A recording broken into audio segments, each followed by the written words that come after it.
बाबा नागेश्वर जी का आशीर्वाद लेते हुए हमारे बड़े भाई ललित भैया, हमारी मामी जी, इस समस्त समाज के समस्त वरिष्ठजन, सामने बैठी मेरी समस्त मातृशक्ति और बहनें, जितने वरिष्ठजन हैं, युवा साथी, आप सबको भी प्रणाम करता हूँ, सत अभिनंदन करता हूँ।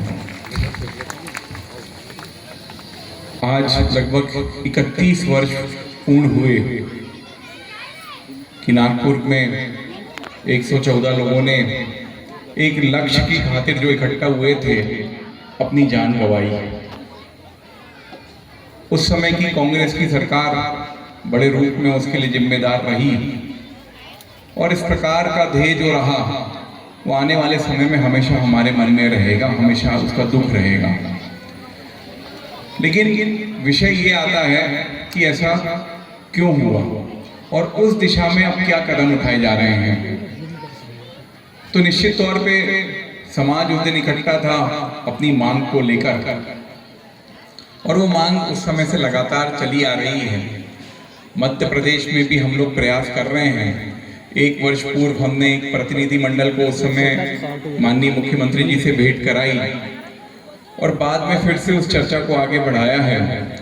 और मुझे पूरी उम्मीद है कि आने वाले समय में जिस ध्येय को लेके हम चल रहे थे उस दिशा में हमें किसी ना किसी रूप में सफलता मिलेगी और हमारी जो इच्छा है, जो मंशा है, उस दिशा में हम आगे जरूर बढ़ेंगे। और मैं इसके लिए बधाई देना चाहूँगा आपकी जो समाज की समिति है इस ब्लॉक की, कि आपके द्वारा भी बाबा जी लगातार प्रयास किया जाता है। पूरी समिति जो है उस दिशा में प्रयास कर रही है। मेरे पास भी आती है, हमसे भी संपर्क करती है और हम सब मिलकर इसमें प्रयास करते हैं।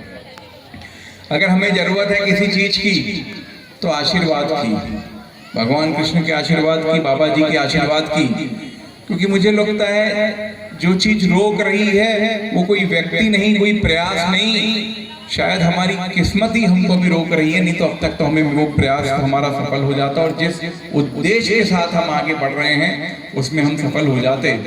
लेकिन मैं पुनः आपकी ब्लॉक समिति को बधाई देना चाहूँगा। हमारे अशोक भैया, गोविंद भैया, सब लोग मिलकर प्रयास करते रहते हैं। सब लोग आके मुझसे भी सतत प्रयास में हैं और जल्दी ही हम पुनः जाने वाले हैं और फिर से माननीय मंत्री जी से भी मिलने वाले हैं। और मुख्य तौर से इसमें तो आयोग का ही निर्णय है, तो आयोग के अध्यक्ष से भी मिलने वाले हैं। तो इस प्रकार से हमारा सतत प्रयास जारी रहेगा, तब तक जारी रहेगा जब तक हम पूर्ण रूप से सफल नहीं हो जाते। जी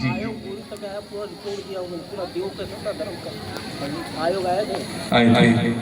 तो बाबा जी से भी हम इस विषय में और मार्गदर्शन लेंगे और बाबा जी का समय समय पे हम इसमें मार्गदर्शन के साथ साथ हमें नेतृत्व की भी जरूरत पड़ेगी। बाबा जी को भी हम लेके जाएंगे, आयोग के सामने विषय रखेंगे और किस प्रकार से दोनों में समानता है वो बात सामने लाके उसको हम आगे बढ़ाएंगे।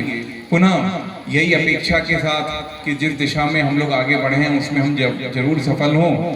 और उन समस्त लोगों को मैं अपनी तरफ से श्रद्धा सुमन अर्पित करता हूँ जो लगभग 31 वर्ष पूर्व समाज के हक की खातिर जिन्होंने अपनी जानें गंवाई, हम सब के लिए उनका शहीद का दर्जा है। ऐसे समस्त लोगों को मैं अपनी तरफ से पुनः श्रद्धा सुमन अर्पित करते हुए आप सबको मुझे यहाँ आने का सौभाग्य देने के लिए बहुत बहुत धन्यवाद देता हूँ। बहुत बहुत धन्यवाद। भारत माता की जय। वंदे मातरम।